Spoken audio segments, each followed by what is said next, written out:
Welcome to Health Coach for Women. Intentional living for more happiness and fulfillment in your everyday life with your host, Marsha Roopchand-Walker.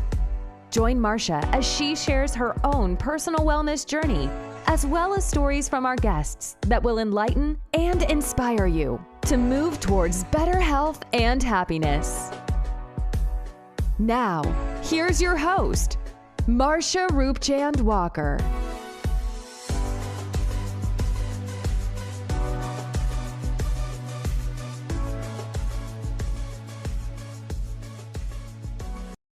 Hello, and welcome to another episode of Health Coach for Women, a podcast where we explore alternative and holistic solutions for better health and wellness. But before we get started, I'd like for you to go ahead and hit the subscribe button and be sure to like this podcast at the end of this episode. Also, I love quotes, so I do have a quote for you that I would like to read. And I'm sorry if I sound a little hoarse, but I guess I'm a little hoarse. All right, so the quote I have for you today is, "For he who has health has hope, and he who has hope has everything." And this is who is it by? Owen Arthur. I like that. So for he who has health has hope, and he who has hope has everything. Because we know with hope, we need hope to keep us going, to keep us looking forward to moving forward towards another day, right? And so if you have your health, you good. If you don't have anything else, you have your health, you good, right? So because there's always hope for tomorrow, that tomorrow will be a better day. Okay. So now today, what I want to talk to you about in this episode is stress management, right? And so with this chaotic, stressful world that we're in, it's very stressed, right? It's high level stress, if we choose to allow it to be, but it can be hectic, right? It's just a part of life. It can be hectic. Sometimes things don't always go as we plan and as we would like it to. So we need to be able to do things, choose to take action upon ourselves to do what we need to do for ourselves. So one of the things that we can do when it comes to stress management is, first of all, setting our intentions, right? Setting our intentions for the day, starting out with a positive attitude, right? Starting out with a positive attitude, maybe, telling yourself something that today is going to be a good day. I'm in control of my thoughts and my behavior and how I react to situation, right? Because that's what matters. How we react to certain situations is what can make or break our day.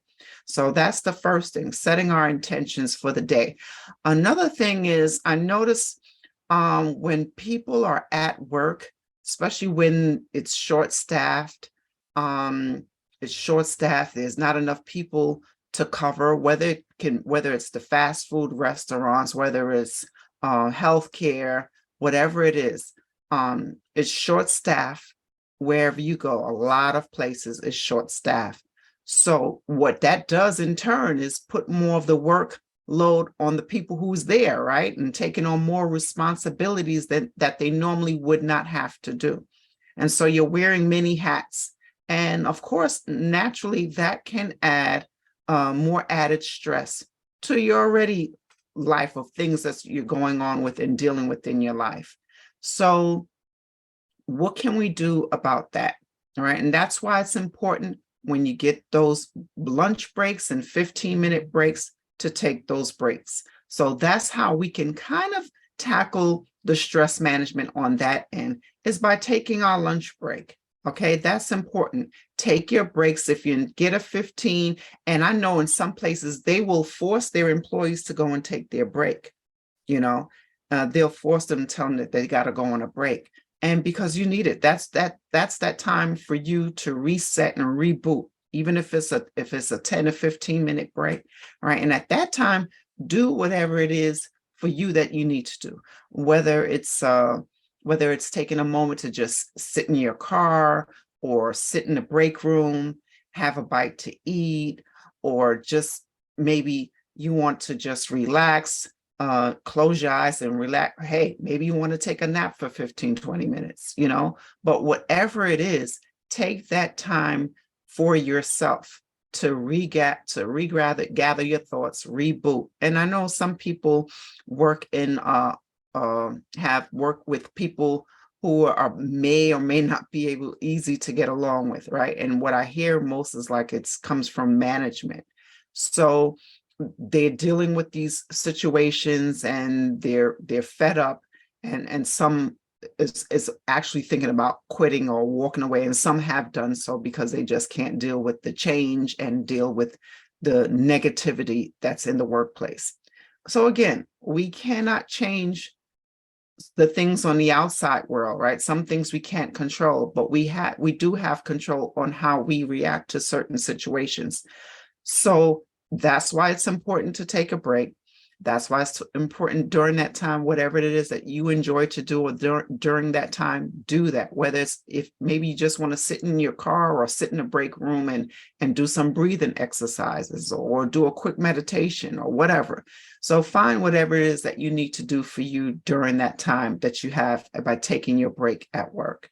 All right. And so another thing is from moms or even single moms, but just people who have a family that they have to tend to at home outside of work, because we do have a life outside of work, right? So another thing that we can do is meal prepping, right? Start meal prepping. And what you can do is maybe on your day off, what you can do is maybe prepare, instead of preparing a meal for that, maybe you can prepare 2 meals, 2 or maybe 3 meals. It's up to you, but prepare 2 meals, and so that you will have meals for the next few days, right? And so I know some families, some people, they don't like leftovers. They want a different meal every day. So in that case, you prepare 2 or 3 different meals, and that you have meals for the next 3 days. That'll save you some time, save you some time to eliminate in the preparation process and even and cooking it and all of that. That's something that you can do. So meal prepping when on your days off. Now, your days off is to spend it however you choose to spend it, right? But you want to find a way that can alleviate the stressful time during the week. And so that's one of the things that you can do. Another thing is what we can do for stress management is which I mentioned, completing your task the day before. I mean, even like ironing clothes, ironing the children's clothes, ironing your work clothes or whoever clothes that you prepare and get ready for, doing those things before, ahead of time, before the day, before the next day, the next work day. And also, what about leaving out early? That is another way that you can alleviate stress, right? And reduce that road rage. Okay, so another way is instead of leaving out, okay, it takes you 30 minutes to get to work. You have to be to work at 8. Don't leave at 7:30.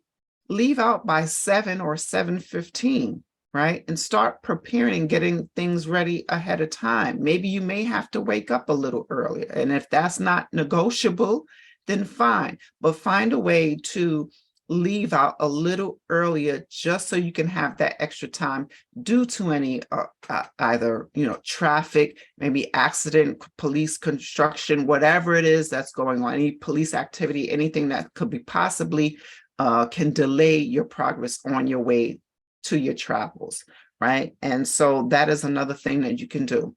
What about learning to be patient? Okay, being patient, right? Being patient. That's another good way to manage that, because if we can't fly off the handle off of every single thing, if you're hot-tempered, that's really something that you would need to work on, because that right there, that stress, as you know, is the silent killer. So you don't want to be in stress mode all the time. And stress does impact your health in a negative way. Okay, not in a positive way, in a negative way. Okay, so what you're doing is you're increasing your cortisol levels, and that's not good. You don't want to be in stress mode all the time. All right. And so work on being patient, more patient with your coworkers, with your family members, with your children, especially when it comes to maybe helping them with their homework and things like that. Just learning to be more patient, and be more gentle. We don't always have to fly off the handle, right? We just take a moment and sit back and just give yourself a moment to regroup before you go ahead and address a certain situation. So that is another good way that we can manage stress, being more patient with the children, your spouse, your family members, whoever it is at home that you interact with when you're home, when you're not at work. All right. And so another thing is aromatherapy, right? Aromatherapy, using some scented oils, or diffuser, you know, or scented candles. And you'll just have to be careful with the candles. Those cheap ones, they're no good. You do have to check with that. Anything that have that black smoke coming out, those are not good. But some scented oils. I like oils. I prefer oils. And I do like scented candles too, but I think oils is better. And using some aromatherapy with the diffuser. The diffuser is awesome. I like that as well.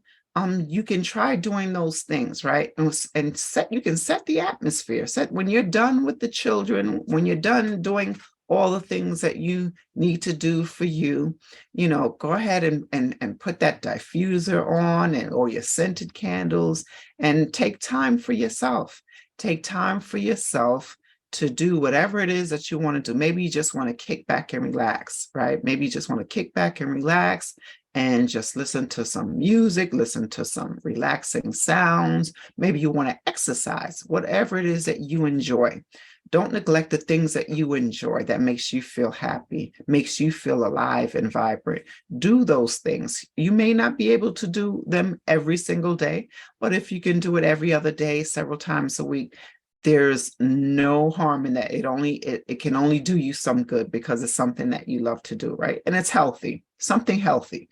All right. And so, going back to when I talked about being in traffic, when you're stuck in traffic, instead of being frustrated and things like that, what you can do is, instead of, being angry and upset, try putting on something that you like to listen to, maybe even an audio book. I know for me, when I lived in Atlanta, the traffic is just horrible. I love Atlanta, but the traffic is really awful. It's probably worse now. But a 30-minute ride could take you 45 minutes to an hour. And so what I would do when I was traveling to and from work, what I would do getting stuck, me getting stuck in traffic was really going back on the way home. That's where the traffic was the most heaviest. So what I would do, I began to start listening to audiobooks or just learning materials. If I wanted to learn something, I'd listen to whatever it is I wanted to listen to and learn about that.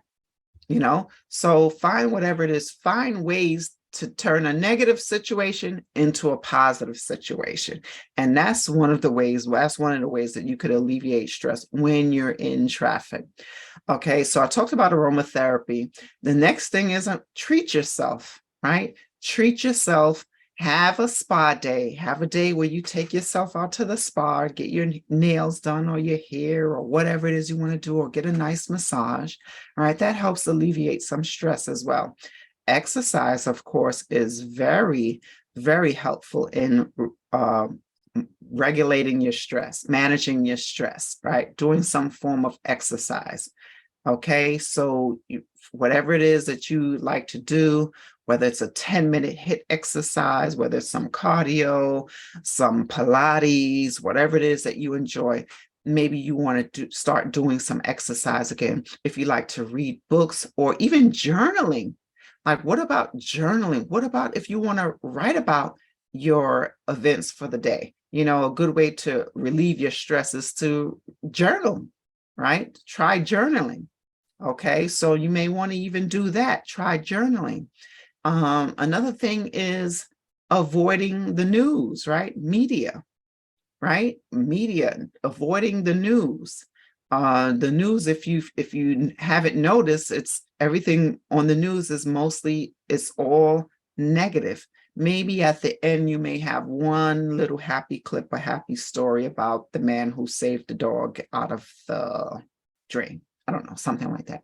Or the kid who did something nice for someone else. But the majority of the news is pure negativity. And if you're someone who is just a compassionate human being and you care for others, and these things, it hits you.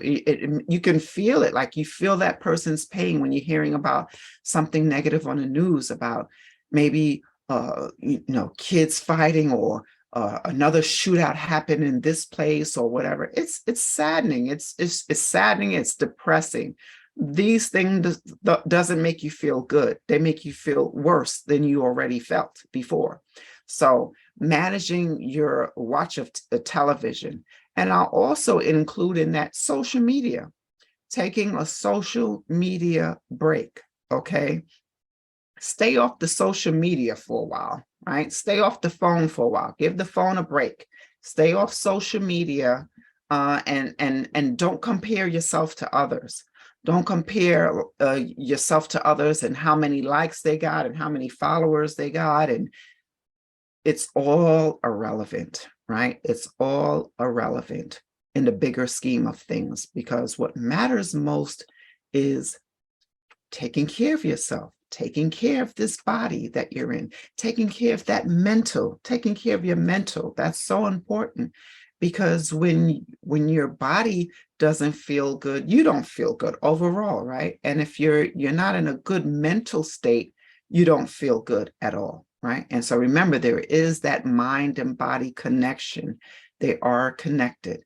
And again, with as far as mind and body connection, again, when it comes to health and managing your stress, is also diet, right? And that's one of the key components is your diet. What are you eating? Are you eating foods that's making you more sluggish? What's in your food? What are you really eating, right? And in my book, I talked about the dyes, right, in the food, that it impacts children's mood, right? And so you want to really pay attention to your food labels.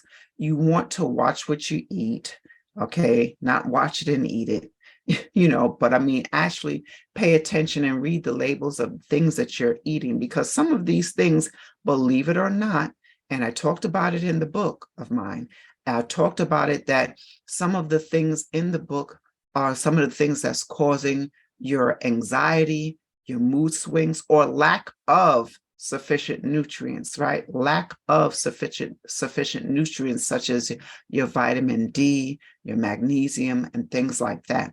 So that is what holistic wellness is. It's the whole wellness approach of the whole person, right? Not just that one thing, but it's a component of different things that you need to do and to work on. And so that you can have more harmony, so that you can have more harmony, and you won't have that perfect balance, right? Because maybe one thing requires a bit more time than the other, but it's learning how to have it where it's at a balance, have it where you're in some form of harmony, some form of alignment. That's the key word I'm trying to say. Some form of alignment, right? We want to be more in alignment, okay? And that's the key thing, being more in alignment with ourselves, with who we are as individuals, learning more about ourselves and how we approach and how we handle things when it comes to stress. Again, we can't control the outside world, right? I can't control what some person may do in the street against another person. If I'm sitting here in the house, I can't do anything, right? But I can only control what I do and how I react and how I view things and how I perceive it and how I internalize it. So it's how you internalize your perception of the world, of the things that you are seeing before you, and how you react to those things, right? And that is so important. And I wanted to make sure I just made some bullet points of all the things I wanted to cover. So basically, these are all the things that, I talked about social media, and I did mention a bit on comparing, right? And so many times, especially the young girls, and older people too, we want to compare ourselves to others. There's no comparison. First of all, you're the only you. There's no one like you. There's no one like me. There is no one like you because you are unique. And so, what you have to offer to the world is your own unique gifts and talents. And what I have to offer is my own unique gifts and talents, right? And which my personality and character is part of who I am. So your personality and your character is a part of who you are. And so if we focus more on being more intentional and in alignment and being more self-aware, we can combat many of the things that we look at as stress. So those things that we seem to look at as stress, once we change our viewpoint, once we change our perception and how we view things, we're able to handle those things a lot better. All right. And so for people who are going through times with things with their mental health, I'll always tell you, seek out a professional licensed counselor, things like that, or someone that you can speak to, a good support system that you trust, that you can speak to and share your thoughts with, journaling, and don't be silenced in the dark alone, right? Don't be silenced in the dark alone. You always have support. There's always support, right? And even what we cannot see, because there is support, right? God, the creator of all, the creator of the universe, whatever you choose to call it, the creator, he supports you as well. And I just wanted to say that, me doing this podcast, my goal is to just help women in particular. My goal is to really just help women to just see that you have a purpose, right? You have a purpose, whether you realize it or not. You have a purpose. And in order to recognize that purpose, you need to recognize yourself. Okay, so in order to recognize your purpose, you need to recognize yourself. And so the questions is, who are you? Who are you trying to become? Who do you want to become? What version do you want to become? What better version of yourself that you want to become? You don't have to be perfect, right? And I say that perfection is an illusion. It's not about perfection.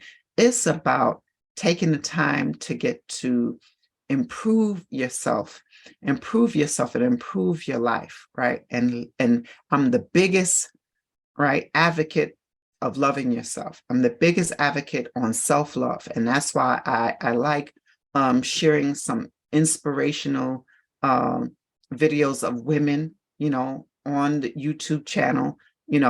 I enjoy doing that, particularly because sometimes you just need some inspiration, right? And so we see a lot of the videos with the men and things like that, but sometimes you just want to see someone that look like you, that can give you some inspiration, that can give you hope. Back to the quote, that can give you that hope, right? And it's about being healthy, being well, loving yourself as well as loving others, being able to give from a full cup rather than an empty cup, right? Self-care is so important. And some people look at it as a luxury, like they don't have the time or they don't have the money. You have the time, you have the money. You just have to see it and find a way to incorporate it into your life. And that's where time management skills come in. Right. And so that's why I mentioned some of those things that I mentioned as far as meal prepping and doing things maybe the day before or something like that. So learning how to better manage your time. Okay. And that is all I have for you for this episode. I am so glad you stayed to the end. I hope you stay to the end of this podcast. Please like, share, subscribe. Until next time, bye for now. Thank you so much for listening to Health Coach for Women with your host, Marsha Roopchand-Walker. If you've enjoyed this podcast, please be sure to rate, subscribe, and review on your preferred podcast listening platform. We really appreciate that effort. Until next time.